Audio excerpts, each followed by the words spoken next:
สั้นตินดีนะแม่คุณเอ๋ยผ้าผ่อนเม็ดละไม่กี่สตางค์ทำไมน้องนางจึงขี้เหนียวจังเลยขาขาวๆก็พอไหวแต่บางคนขาลายไม่เอาไหนเลยโอ้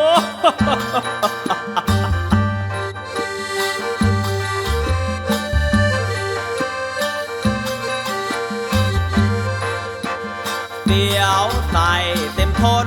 ตามถนนหนทางไม่ว่าสาวแก่แม่นนาง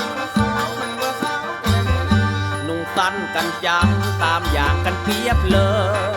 แท็กซี่วิ่งอยู่ตามถนนพอมองขานหน้ามนรถเลยชนกันเลย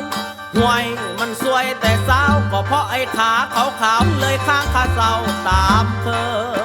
ยห่วยมันสวยหลายแต่น้องบ่หูสวยอย่างสวยแต่เศร้า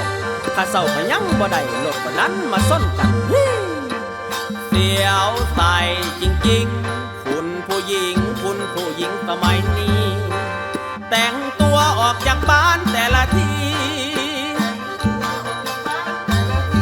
ช่างสั้นตินดีนะแม่คุณเอ๋ย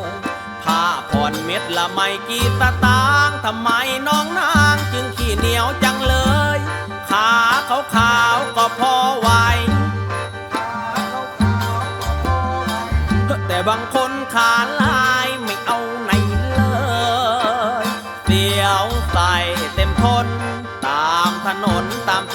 หนทางไม่ว่าสาวแก่แม่นนางนุ่งสั้นกันจังตามอย่างกันเปียบเลยแท็กซี่วิ่งอยู่ตามถนนพอมองขานหน้ามนรถเลยชนกันเลยห่วยมันสวยแต่สาวก็เพราะไอ้ขาขาวๆเลยข้างขาเศร้าตามเคย